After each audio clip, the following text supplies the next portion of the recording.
To feel good about themselves and don't look at anything bad. So I do all this flowery fluff. And you're Jesus's kids, and God loves you, and you deserve money, and if you're really walking with God, it'll all just come your way. You won't get sick, and if you're sick, it's some kind of sin in your life, and so they're going to just flower you up, right? But the idea is that how do we actually bring dignity and depravity? But what is your goal? What is your goal? Where are you going? When you start a trip, if I want to go to Florida, I'm going to do what? I want to know where I'm going. I want to know exactly what route am I taking, and I want to know my goals. So it might get adjusted, but I actually know where I'm going. As a leader, when you take on a life and you're going to help them, where are you taking them? Right. Where's your goal?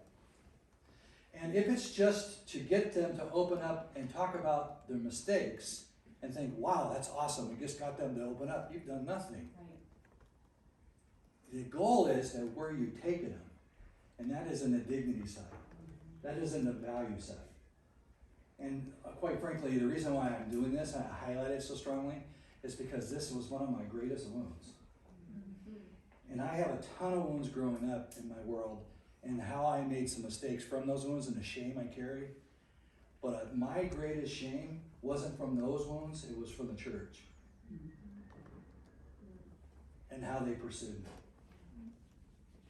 I call the elders meeting that I had the Hall of Shame. It was probably the most painful event of my life. And so for me, realizing that that's the last thing I want to do is be that. How do I be a person that leads things, not being blind, but lead them through that? Yea, though I walk through the valley of the shadow of death, not stuck in the valley of the shadow of death. That as I walk through the other side, there's somebody that's right there with me, walking with me. That's what gives me hope. Yes. So that, who's that Jesus walking with you in the flesh through the valley of the shadow of death? What? That means there's a destination. You're not staying there. So I want to know as a leader, what's my purpose? What's my goal? What do I want to accomplish in these people?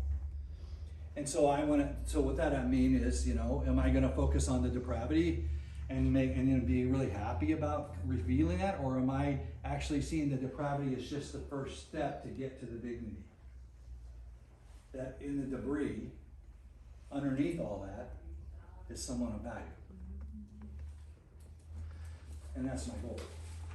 I always want to say it this way, I want to be a gold miner. Alaska is really full of us, right? And we'd like to see the gold. I want to be a gold miner. I want to get through the debris to get to the gold. Love it. So I'm asking God to give me his eyes for that person who's sitting in front of me. Help me see them. And that them is not the depravity. And so once I see them, and this is not something I usually say, but God has given me a gift that I can see usually what I'm looking at right away.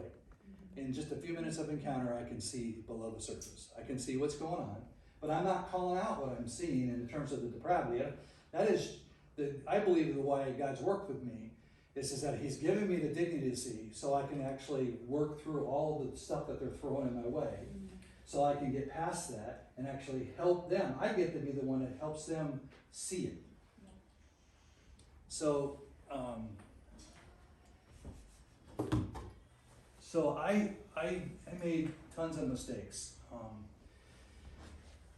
And I'm going to start with just realizing, as a pastor, I'll start there and I'll come backwards later maybe. But as a pastor, I went through a really tough time in my first marriage. We were first married, everything was good. Second year of marriage, she got pregnant. And then her second year of marriage, and that pregnancy, about 6 months into the pregnancy, she began the baby was moving, and she'd wake up in the middle of the night in a fetal ball position, screaming, crying, shaking. And I didn't know what was going on, and so I would try to comfort her, so I would try to hug her, and she'd push me away. I'd try to kiss her, and she'd just wipe it off. I'd come up, give her a hug, and she'd just stiffen up. And so I'm just thinking, God, what is going on? And she wouldn't talk to me, which is one of my number one triggers, right? So she wasn't talking to me. And so I didn't know what to do. And inside, now here's where I went with the dark place. I said, she must be seeing that dirty little boy. The little boy that I was rejecting, the one I was closing off that I didn't want anybody to see. Because if I can't stand that little boy, how's anybody else gonna stand? So that boy went into a closet. And I literally thought, she's seeing him. And so she's pushing away, she's walking away. And so I reacted, there's no excuse. I reacted and moved in a trigger and began to go into the clubs. And it started out in the strip clubs and the pornography again. And it started going to the prostitutes and massage parlors and all of that sex business stuff. I was fully engaged. And it started out small and went big. But all of that time I was pastoring. I was speaking in front of people. I was opening up and sharing. And so a lot of people said, wow, that was a great sermon. We love you, great guy. And inside I'm going, you wouldn't be patting me on the back if you knew. And the struggle internally with what I was living and the fears that I had and all the concerns I had. So the idea of watching other pastors fail, watching how other people who struggle with this stuff got handled, they would get discommunicated, they would get beaten up and left. And it still happens today where a pastor falls, he's never to come back to the congregation, he's gone. And we never see what redemption looks like. So all we see is punishment. So who's in that church going to open up? Nobody. So the idea is that I literally was living this life of duality. And when it all came out in the open, my greatest fears were reality. The elder board had me come sit before, there's 12 of them, and they just tore me apart. I mean, literally tore me apart. And I get it. I failed them. I lied to them. I know it.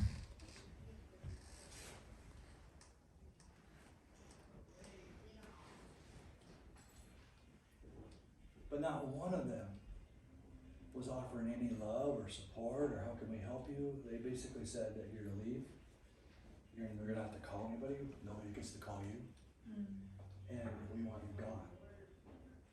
And so one moment I have friends, people call me. The next moment, everybody's gone. And my entire world came crumbling down. And so for a year, my life got worse. And I began to just literally take unbelievable risks.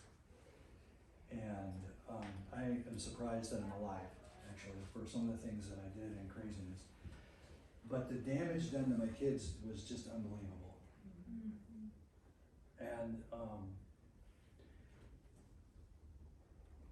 so when I finally entered into counseling, it started with this guy who kind of helped me step into this world. And it was a year into this mess. And this guy calls me, and he was like a spiritual dad to me. He lived about 3 hours away, and every once in a while we would touch base, probably every 3 months or so. He'd call me. I'd go down and see him. He was close to the dad that I never really had in many ways. My dad was a good man, but never really was there. And so, anyhow, he calls me on the phone and says, I haven't heard from him for a year. He says, how you doing? And I said, I'm doing great. Well, I don't. And he said, well, I haven't heard from you. Why don't you come down and see me? And I'm going, no, I'm too busy. I got nothing. I don't want to go down there. It's my last friend. And he doesn't know what happened. And I'm going to keep it that way. And he wouldn't take no for an answer. So finally I said, okay, I'll come down and see you. And I'm thinking I'll talk about the Dodgers, I'll talk about the weather. I'm not talking about anything serious. And I get into his office, he's just one of those guys you just can't hide from. He could see right through me. And I knew it. And he just sat there and he waited for me to talk. He just waited. And finally I just said, I think I said maybe 2 sentences. And then I just went, blah. And I literally, in my own language of vomit, I just vomited everything inside out.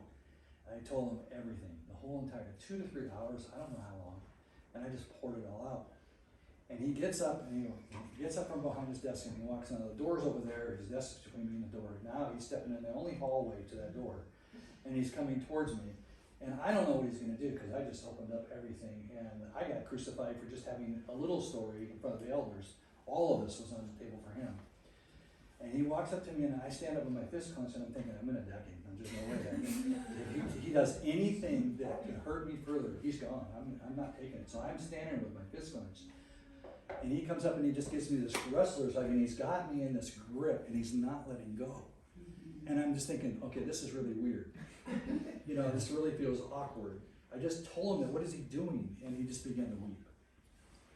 And I felt his tears run down my neck as he just literally violently wept. I was 29 years old, and I've been in church all my life and never tasted anything like that. I don't even know what he gave me. I thought he was some kind of freak or something at first because I've never even seen anything like that. But whatever he did, he brought life to my soul. Yes. He brought me to want to live, to want to change. He brought that journey inside that says, I want to fight this. I didn't have that before. I just thought I was all this debris. I just thought I was all this mess. Everybody told me that. Everybody told me how much of a screw up I was and how much damage I'd caused. So I already knew all that. And he gave me this breath of life, and he says, I'm so sorry that you've never tasted God's heart.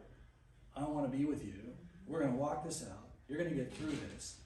And it's like, where did this guy come from? And what he did was he started this whole thing of, I don't know what you gave me, but I want more of it. Yes. And so what I'm doing today is based on that. Yes. But what I got in the counseling frame, once that happened, I went through this whole intensive thing where I was there for 2-3 weeks. And it cost out of my own pocket. The insurance wouldn't pay it. And I go in there and I risk everything. Because I thought, well, hey, this is a counseling place, right? So I risked everything, and I laid everything on the table. And laying it on the table, they came across it with labels. They came across it as, this is who you are, and this is never going to change in you. You're just going to have to manage it, and you are an offender. And it was offender, offender, offender, in every way I looked at it. And so I walked out of there with wanting to die. I lost hope. I lost a sense of who I am in that. And what I realized is that, what is your goal? What was their goal behind helping me? Because whatever they're doing, I never want to do again. I want nothing to do with that vision. I don't want anything to do with that. I do want more of what Butch gave me, even though he was a good lover. He didn't know how to help people get out necessarily, but he knew how to love. And that was the one thing that he did well. And so he helped me in that frame. But there's a whole lot more that had to happen to actually begin to help. And so over the 39 years of working on things, I fell on my face many times, but I learned what worked and what didn't work. And I threw away those things, and I put together what we're doing right now. Because I don't want to repeat history. I know what it's like to be on the other end of this. And it don't feel good to be mishandled when your whole life's depending on someone to help you. It hurts. So this isn't some kind of cute principle that we're bringing to the table. This hurts people when we don't see things well. So everything depends upon how well we enter this with people. So I say that to say, I want us to have a correct vision of what it means to help people, and what is your vision for who you're working with. And so I ask the question, I always do, this is my first question encountering, God, give me a vision for who they are, because I want to help them get there. I want to help them see that. I want to help facilitate that. I don't care what debris we got to get through, I want to get to that. And that's the passion that I have, and I want that passion passed on because it makes all the difference in the world to whether someone recovers or not. So that was for free. I didn't plan on doing that. So here's the thing. Their story is more than darkness. We want to celebrate when people are coming into the light. We want to expose their true identity. We want that before all they can see is darkness, because they're very aware of the mistakes they're making. They're very aware that they're screwing things up. They may not be fully aware, but they're aware enough that they're just nothing but a mess. Yeah. And if all I'm bringing is more of a mess, I'm not really helping them. I'm burying them. Amen. I want to give them more. I want them to see more to them. I want them to get a glimpse. And let me tell you, that's what Butch gave me. When he hugged me, he gave me a glimpse. It wasn't the full picture, but he gave me a taste of something that said, wow, what is that? That's even in there? He was saying there's something of value sitting underneath there. Even so, his arms were God's arms. His tears were God's tears. I felt God in that in a very physical way. So I realized that if I'm going to reach out to people that are broken, I don't want to see them broken. I want to see their dignity. Yes, I got to see the brokenness in the sense of that's there. But I don't want that to be the person I'm relating to. I want to relate with who they really are.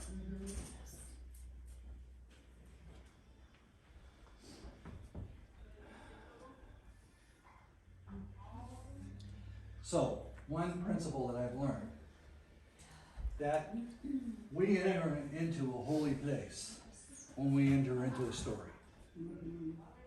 When you look at the Old Testament and what it took for them to enter into the Holy of Holies, they took their shoes off and did a lot of prayer. They did fasting. They did a lot of repenting. They made sure that their heart was right before they walked into that Holies of Holies.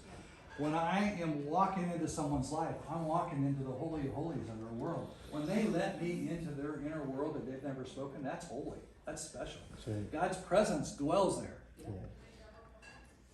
That's the Holy of Holies. And to enter that with respect, to enter that with awe. Because if we're really there in their presence, in the real presence, I'm not talking about the garbage, I'm talking about the real presence. If I'm really there in it with them, man, that's a very sacred place. And I want to enter it with a whole lot of grace and understanding. And so the whole idea of God help me keep my heart right, help me working on my story, help me kind of face my logs, help me deal with my triggers, help me enter with humility and not looking down my nose at them. Help me not move in judgment. Help me keep clear. So, here's where we start dealing with safety. So every person in life, without doing the whole teaching of pursuing the hidden heart stuff on shame, the whole principle of what we need the most in life is that we need to be known and to be loved. So that means fully known, fully loved. Remember, in the light, there's nothing hidden. So that people see the real me and love me. That's the number one goal. That's the number one need. And so if you're thinking about it, if I am in ministry, if you could meet someone's number one need, would you want to do it?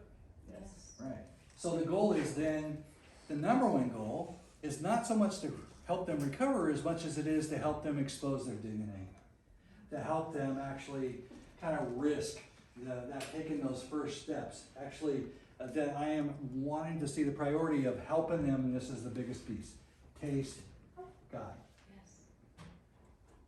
So, intimacy, if you see me for 1 second, intimacy.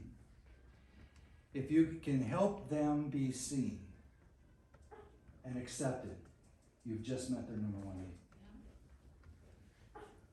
So in ministry, my priority is to help them take those first steps of being known without rejection, without judging, to be accepted even in their messes. Because I know their messes are not who they are. They're just their messes. So I'm going to want to provide a safe environment so they can be accepted, known and accepted. That's providing their number one need. So knowing then that providing that intimacy, that openness, that healing, that whatever happens to get them into the light, because I know that healing only happens in the light. So my number one goal is, another way of saying that is, it only happens when I get myself out there. Yeah. Mm-hmm. So I'm going to see that my main purpose in ministry is to provide a safe place for them to get in the light. If I can get them in the light, holy smokes, God does the work. I don't do it. I don't get to do it. I'm no healer. I tried saving people. They don't stay saved. When I start working more than the person does, right? Have you ever done that? Yeah. I'm doing all their work for them, trying to get them there, trying to get them to a meeting, trying to get them to read, trying to get them to, it's like, man, if I stopped, they wouldn't be going anywhere. Well, hello, stop. So the idea then is that I want to provide a place for them to get into the light because that's where God is. That's where God's working. So my role is to provide a safe environment so people will come into the open. Hear that again. My number one role is to provide a safe environment so they'll come into the light. God does the work from there. I don't do 1 ounce of healing. I don't do 1 ounce of change in anybody. God does the work in the light. So I got to help get them in the light. So I work hard to provide a safe environment. So with that, people take risk when they know it's safe. I don't get on an airplane if it's not running very well. If it's crashed two out of 3 times, I'm not going to get on that plane. Right? Safety is everything. Before I put full trust in something, I want to know it's safe. Right. So why would someone want to risk their heart unless they know it's safe? So, what is a safe person? I'm going to put a kind of a laundry list, and then I'm going to dive into some of them. So, and there's a ton of more. This is not the only, but a safe person is aware of their own shortcomings and facing them. A safe person welcomes honest feedback without blaming others or deflecting. They take responsibility and work to change behaviors that are unhealthy. They understand that trust is a process and that building trust is 1 block at a time and must be earned. Trust is never freely given, it's earned. You must earn their trust. They don't just give it to you. And realizing that's true. And a safe person tells the truth, even when it's a hard one. But knowing how to tell that truth. And I think that's what we're talking about today is how do we do shame reduction work and talk about the things that are hard without going negative. And they continue to learn and grow. They are able to share their story. They're not afraid to tell their story because their story is their strength. You overcome by your story and the blood of the Lamb. So your story is absolutely primary for helping. If you don't not comfortable with your story, you don't belong in helping.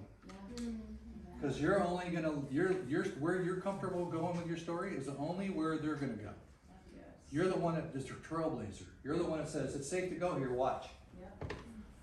So in every group we do, in every conference we do, anybody that stands up to speak or anybody that leads a group, they have to be willing to share their story just like everybody else, or they don't lead. Yeah. So number one leadership skill is that you provide the path by your own story. You don't tell your story, you don't get to lead. Because you have to be comfortable with your own journey. If you're not comfortable with your own journey, you need more work on you first before you go and help them. Yes. Yeah, not being the boss. Well, I've been in those groups, a group that sits there and says, I got it all together, let me help you, and they don't put any story to it. They don't let you know anything about their journey. And so anyhow, I don't want to get too far with that. Can you go back to the first one real quick? Which one are you looking for?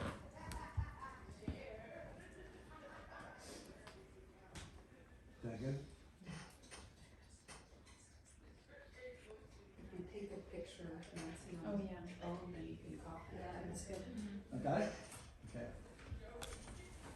And then they provide mutual respect and non-judgment. Say a person is able to live from their own heart. In other words, how do you live from your heart? You don't just talk about it, but how do you actually show and demonstrate what it means to live and walk in love from your heart? And okay, I don't know why I'm going to do that, but I'll just say this real quick. So the reason why we share feelings in our groups is because feelings are the pathway to your heart.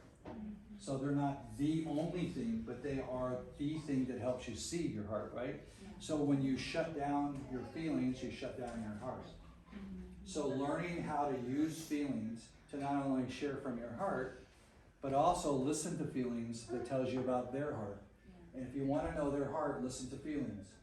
Because it's the pathway, it's the journey that gets you to their heart. That's right. So that, and then, quite frankly, especially as men, we're not taught how to do, well, I don't know how you grew up as a man, but we don't share feelings. No emotion. That was sissy, that was girl stuff.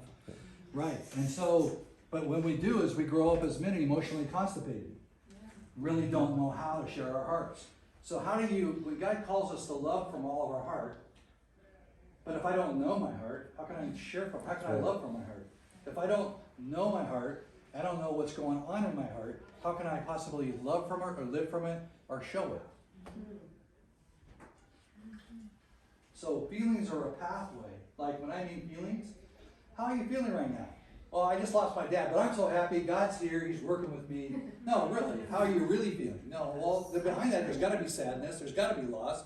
Quit covering it with a nice little Band-Aid. Tell me how you really feel. So being able to go to your own feelings without giving some kind of super sweet answer. The Jesus Band-Aid is what I call it. Quit giving it a Band-Aid and actually be real. And so show your feelings. Let them be seen. Live from that heart. Don't be afraid to show them. And then quick to own and repent. Catch your stuff. No, it's not who you are. It's just mistakes. Show up with how you live out mistakes. Because in leadership, every one of us make mistakes, right? So one of the things that kills safety is when you don't live your words. But what happens when you don't live your words? So like, did you just blow safety? Kinda. What brings safety back is that you say, whoops, sorry, I just blew that, and here's what I was feeling. You okay? I gotta, oh, she got a Oh, no. Don't do anything. Okay. It's gone. And we're back. That was like All a right. labor pain. Okay, I'm done. I'm sorry. Take a break. So I don't remember where I was, but that's okay. I got caught up in the Charlie. Good to own. So the idea of being able to own your own stuff is such a vital piece, because I can say, you know what I just said, and I can see how it's impacting you. I'm sorry. I did wrong. I can clearly see it hurt you. Can we repeat that? I'm sorry. It really matters to me. You're really important to me. And you do that, and it makes all the difference in the world, right? You restore safety. But if you don't own it, you don't restore safety. You actually make it worse. Okay, so the number one reason why safety is kind of blown is we put the wrong emphasis on the wrong things, and we pick the wrong people. See, I got I'm really healthy, but I have a bad picker. My picker's broken. When I pick people- Who said amen? I picked the wrong people, dadgummit. Why is it? Because when I pick people, I'm picking it based on their charisma, their talent, their skills, they're funny, they look great, they're popular, and they have good fashion sense. So I'm drawn to these people. I'm drawn to these people because of what? What They're I'm Tims. seeing. Those are empty, right? And so when I pick somebody based on that, I'm in trouble. Why? Because those things can change tomorrow, right? So the idea is that I'm not a safe person because I'm actually getting close to the people in my groups that are, they've got good fashion, or they're smart, or they're personable, or they're funny. And the ones that are being quiet and off to the corner, I just leave them alone. Ooh, really? So the point of it is that if you want to be a safe person, you don't let the attributes that are absolutely shallow draw you in. I'm guilty of that, right? So that what we do look at is trustworthiness, faithful, kind, caring, patient, honesty, non-judgmental, responsible. We're looking for character. So my spiritual dad said something really powerful. It says that fruits are grown, gifts are given. So some people get born with charisma. Some people come out of the womb and can play guitar. Right? And you hear them sing, and you go, holy smokes. And maybe they worked hard to get where they are in their skill, but they're talented at that for dancing, or you see somebody do aerial skills, or I'm going, oh, I'd kill myself up there. And so the idea is that I don't have talent in the way that they do. Maybe I really am drawn to the talent, but the talent doesn't tell you anything about character. So we're picking people based on how they're showing up in the moment rather than what's underneath. So people see that in group, and they see who I'm drawn to and who I'm not drawn to, and who I'm going to and who I'm not going to. And the person that's sitting over there that's awkward with themselves, and they're really having a hard time talking, and I'm just kind of letting them be. And I'm just going over here to the one that's all dressed nice and personality, and it's nice to talk to and fun, and we laugh, but I'm leaving the one over here, or the two, or the three. Mm-hmm. People watch that. They see that. So safety is that you don't let gifts given get in the way of pursuit of character.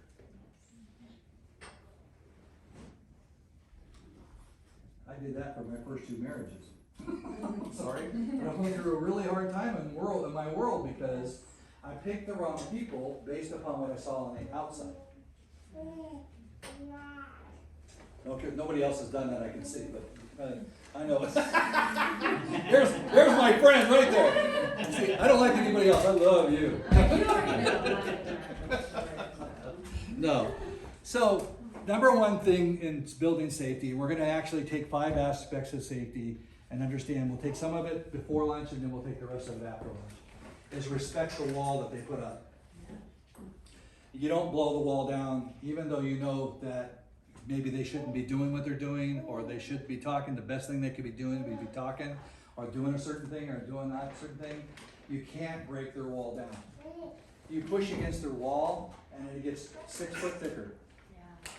So what we talked about earlier is respecting that individual and inviting them out of that, so that there is an invitation to get out, that they see that there's a welcome at. You don't, and here's how it actually happens, is that we don't push past their no. So many times when they say no, we think, okay, now how do I get around that no and come back around the other side? So we use the salesman approach, right? We try to get them to do things. So it's manipulation. We try to get them to do things a different way. But their no means no means no. Because if they ever do what I say, and it's done out of coercion, which is their history already. So I want to, in the name of respect, when they say no, it means no.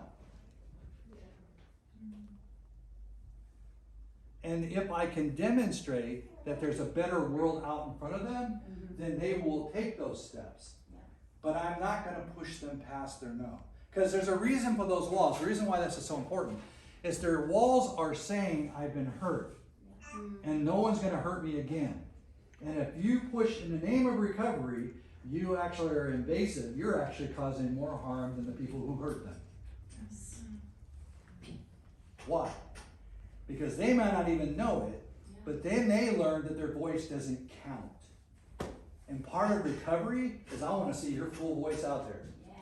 I don't want you shut down. And if it comes out weird, okay, let it come out weird. It's going to come out weird for a while because you've never done it before. But you're going to learn how to use your voice.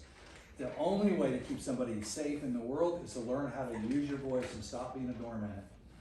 And so learning that their voice does count.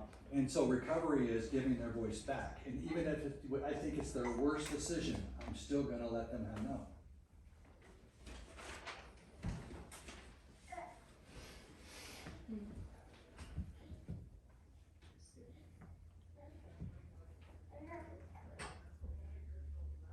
I'm going to move past it. So, the other things I just said was just reinforcement of what I just said. So, oh, you want pictures of those? Okay. Got it. Okay. I'm quick. You're quick. Yes. Let it go. Okay. So the second one is to honor and value, which means that you see them as valuable. They're not broken down trash. I know that sounds really funny to put words like that. But I can't tell you how many recovery ministries I've been around that actually see them in a lesser light. Just because of all the bad choices they've made. Just because they've made bad choices doesn't make them bad. It just means they're hurting.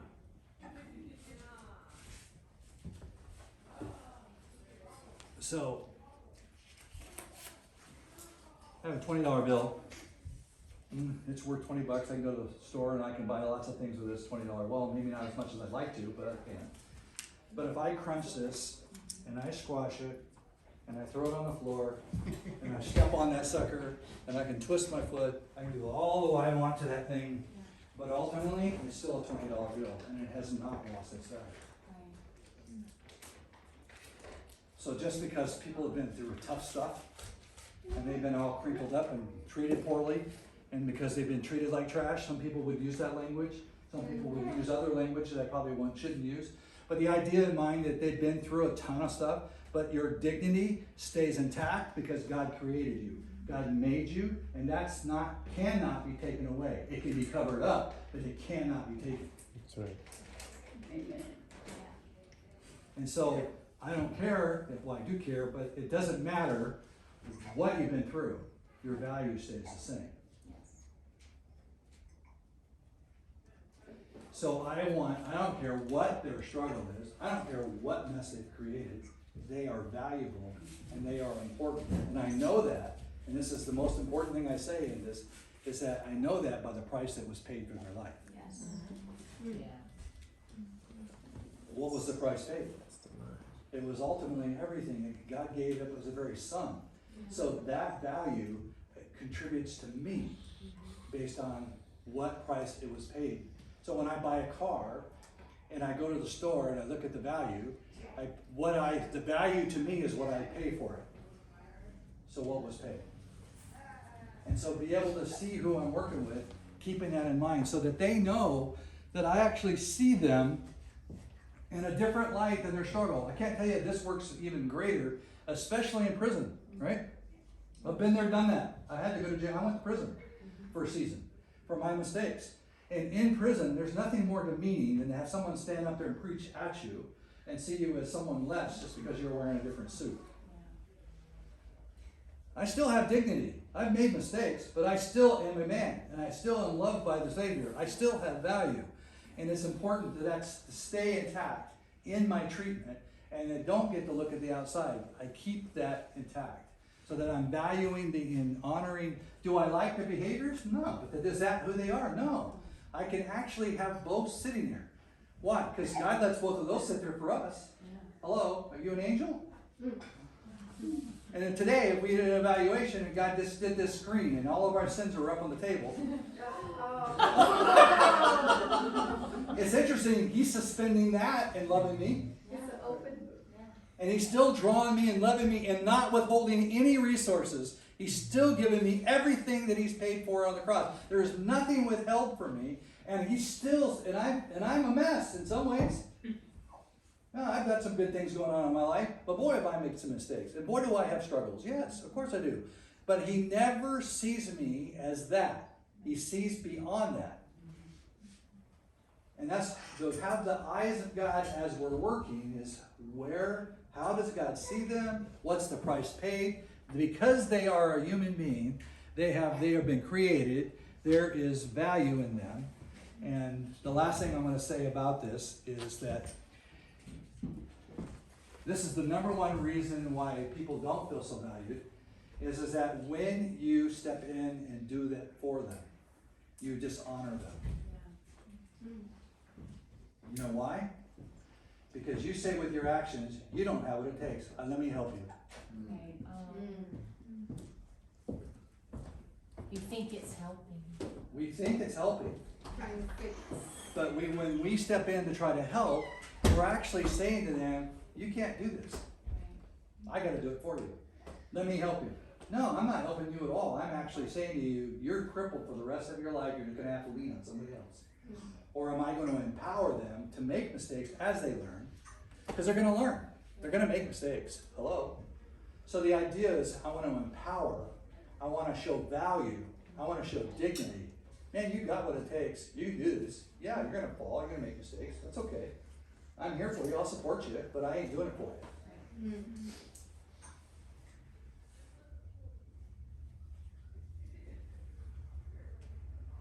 I could go 1,000 directions with that, but I want us to see the importance. Now I'm going to show you a video clip And I want you to see how this gets lived out in the real world. Patch Adams, anybody familiar with that? Mm-hmm. Okay, I love this movie. This clip is awesome. Here we have a juvenile onset diabetic with poor circulation and diabetic neuropathy. What happened? Try again. Here we have a juvenile onset diabetic with poor circulation and diabetic neuropathy. As you can see, these are diabetic ulcers with lymphedema and evidence of gangrene. Questions? Any osteomyelitis? None apparent, although not definitive. Treatment to stabilize the blood sugar. Consider antibiotics, possibly amputation. What's her name?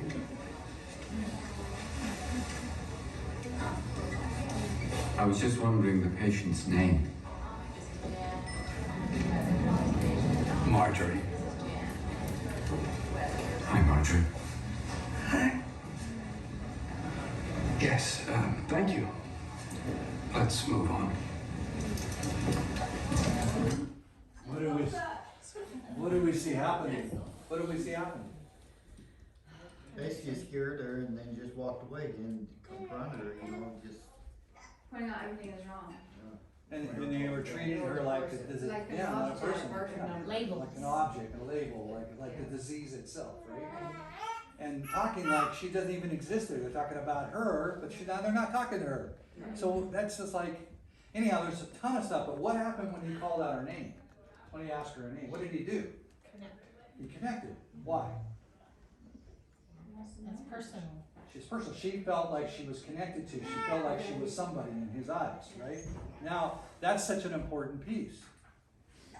Because just that little thing of humanizing her and not making her the disease, not making her just a patient, but humanizing her, she changed the whole face of it.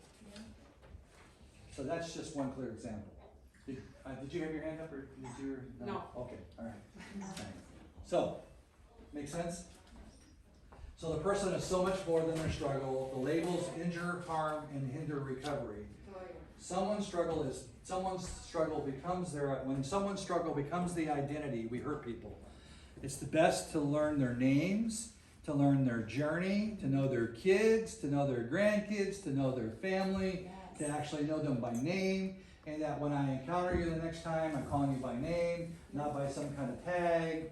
I'm actually humanizing. The number one thing that changes people is you humanize them. You move from dehumanization to humanizing.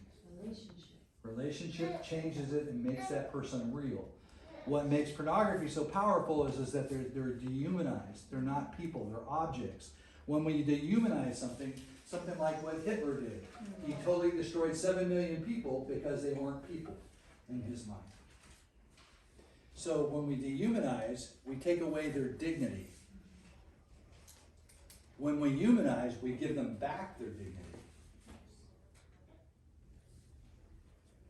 Okay, where are we at time-wise? Okay, it's 11:46. Okay, so a few more minutes and then we're gonna break for lunch. And then we'll come back and hit the rest of this. Okay, so I'll go one more. And I talked about this, and we already said suspend judgment. I'm gonna pass this up because I just talked about it. Other than that, hang on a minute.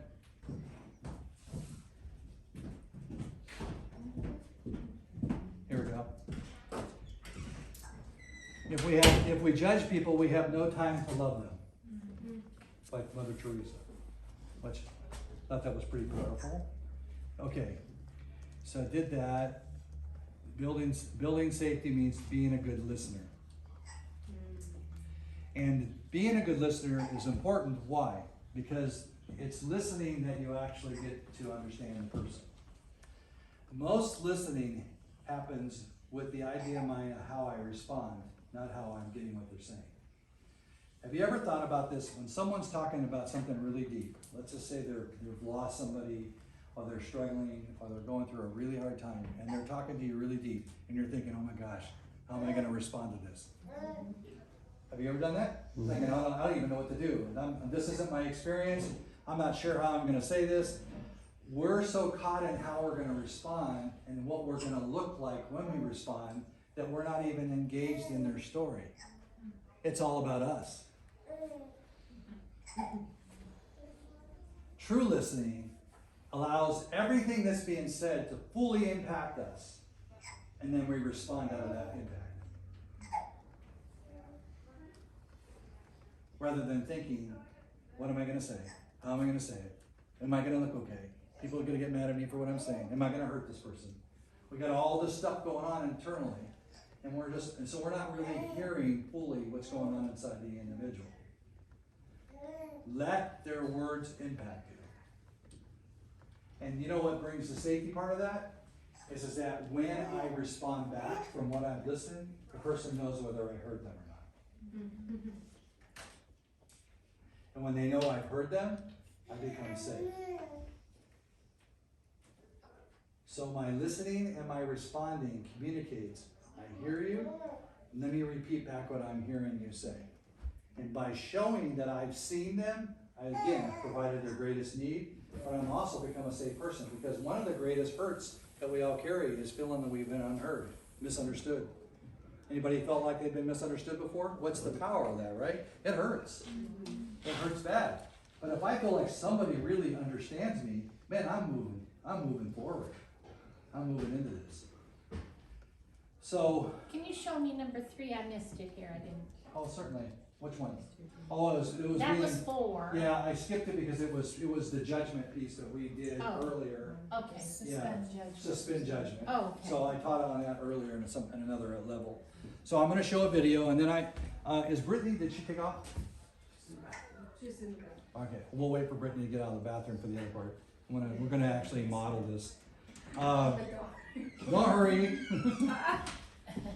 Don't let me push you past your walls. We are waiting. I'm gonna use you in a minute. Oh. Okay. Remember the story I was telling you about, thinking about? Yeah. Yeah, you haven't thought of one yet? I can wing it, Okay, wing it? Okay, that's fine. I don't mind winging it. I think. Keeps it real. Okay. Alright, here's a video. Let's see if I can get this to function. Come on. It was working earlier. But the enemy loves it. There it goes. Alright, come on.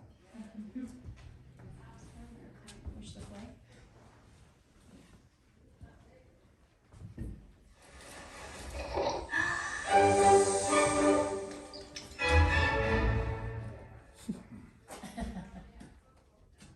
So what is empathy, and why is it very different than sympathy? Empathy fuels connection. Sympathy drives disconnection. Empathy, it's very interesting. Teresa Wiseman is a nursing scholar who studied professions, very diverse professions where empathy is relevant, and came up with 4 qualities of empathy. Perspective taking, the ability to take the perspective of another person or recognize their perspective as their truth. Staying out of judgment, not easy when you enjoy it as much as most of us do. Recognizing emotion in other people and then communicating that. Empathy is feeling with people. And to me, I always think of empathy as this kind of sacred space when someone's kind of in a deep hole and they shout out from the bottom and they say, I'm stuck, it's dark, I'm overwhelmed. And then we look and we say, hey, you climb down. I know what it's like down here, and you're not alone. Sympathy is, ooh, it's bad, no, you want a sandwich? Empathy is a choice, and it's a vulnerable choice, because in order to connect with you, I have to connect with something in myself that knows that feeling. Rarely, if ever, does an empathic response begin with at least. I had it, yeah. And we do it all the time. Because you know what? Someone just shared something with us that's incredibly painful, and we're trying to silver lining it. I don't think that's a verb, but I'm using it as one. We're trying to put the silver lining around it. So, I had a miscarriage. Oh, at least you know you can get pregnant. I think my marriage is falling apart.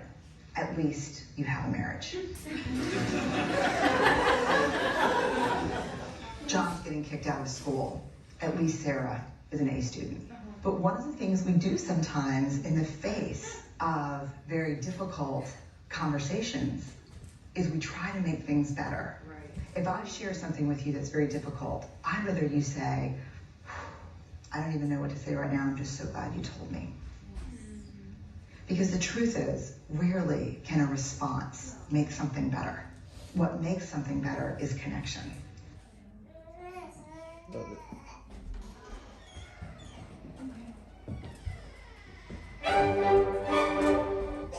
Okay, so we're gonna take a lunch break after we do this role model, and because I put Brittany on the spot, she's gonna wing it. So we'll see how this goes. Come on, Brittany. Wing it. She got this. This is what I do, you know? Okay, so stand over there, right back up a little bit more, about right there, okay? And I'm going to, I'll use this here as the line, okay? What I want you to do is, I want you to tell me a current story or a recent story of where the conversation didn't go so well, or that you're struggling with or had struggled with, and the conversations didn't go so well in trying to talk about it. And you take a minute, you don't have to hurry.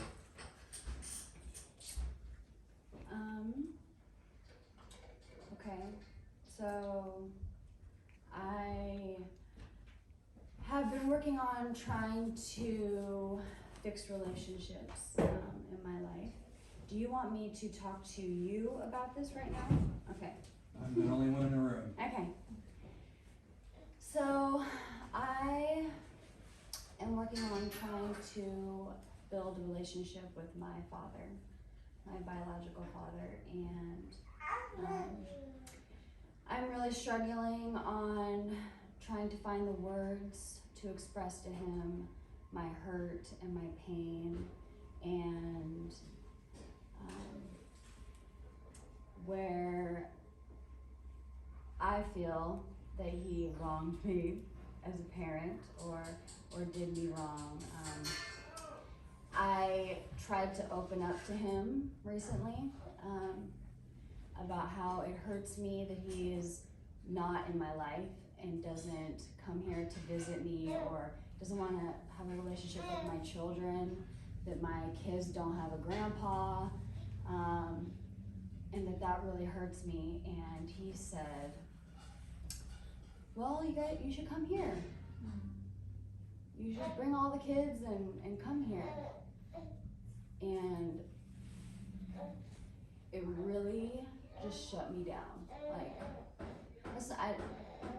I didn't want that. I think I don't know. I don't know what I really was looking for. I guess I don't know.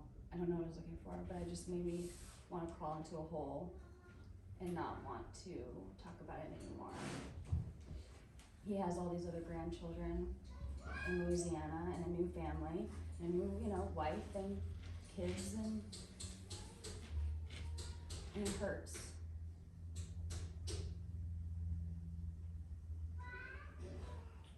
When I share and respond to you, if I say something that connects with you, I want you to move towards me. But if I say something that doesn't connect with you, I want you to step back. And so this one's hard because I don't want to show the negative side. It's okay. That's what you get when you have me wing it. This is what the price you pay. But Okay. At least I'm ready. At least your father is alive.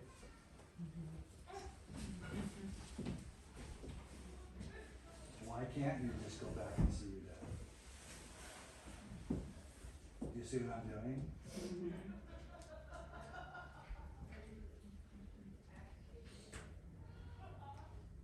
I can't imagine what it would be like to have your father literally replace you.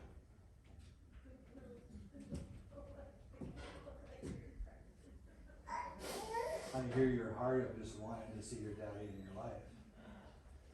I know in your story that all you've ever wanted is him in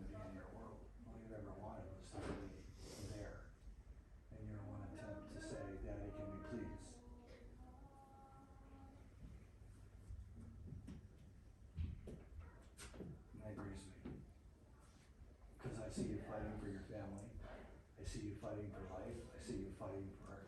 And you just want your daddy with you.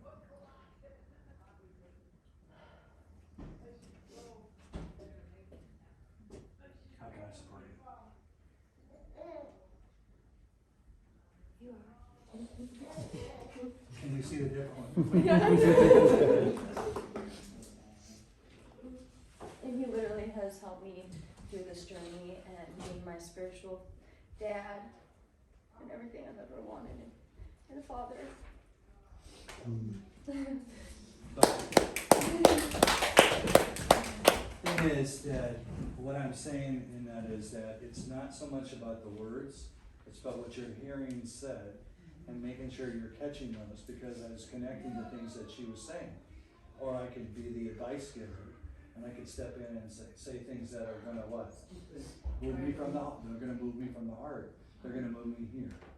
And I'm trying to fix it rather than actually connecting. Because all she really wanted to know is someone cares about what she's struggling with. And I don't need to fix it. I let go of that. So empathy is putting myself in her shoes, and what does that feel like? What does it feel like to have your dad? Well, in many ways, when it said you connect with part of your own story, well, I get that. I know what it's like. I know what it's like to have my father put ministry in front of me and put that as the priority, and what that was like to be without him and seeing that he had everything to give to me, but he gave it to people instead, and watch everybody else get what I wanted. This is particularly hard for you because of your daughter. Exactly. That was the worst example of what's actually gonna happen that I can imagine. But the truth is, I mean, to be honest, that you know, how God works things is He's given me a daughter that I can't have right now in this moment. And the beauty of that relationship is so powerful, but it's God designed to put that together in a framework that helps. Now, this is where relationships heal. Because if you're missing a father relationship, God brings a man into your world that actually models what it means to be a healthy father. If you're missing a healthy sister, you're missing a healthy brother, you're missing a healthy mother. I, as a man, will never be a mother, so I can't I can't heal the mother wound. Another woman can. Yes. But no woman's gonna ever heal father's wound. Father will. So the idea of why we do mixed groups, why we bring you together, is because we need men and women having healthy relationships, and they're not jumping in bed, they're not doing the stuff that everybody says we're doing. You need brother, sister, healthy relationships. And we've never been given the freedom to learn how to do that. So because we don't do that, and it's considered demonized, then we can never really heal those things. Because no woman's ever gonna heal it. No woman's gonna heal a father wound. I had a man in my group for 5 years, literally working on his masculine stuff, his wounding with his father and all that stuff, and his healing with his mother. And man, he looked like he was as healthy as he could be. He was ready for leadership. He was ready to take off. And I bring a woman into the group, and he got belligerent, and he got weird. And I'm thinking, what the heck? And you know, it's easy to be with other men, but his wounding was from his mother. So no man's going to help him with his mother wounds. He's going to have to learn how to relate with women. And how do you do that in a healthy way? So he needed healthy women to come into his world and kick his butt a little bit, and then nurture him and love him at the same time. And without that, he's going to stay in that dysfunction.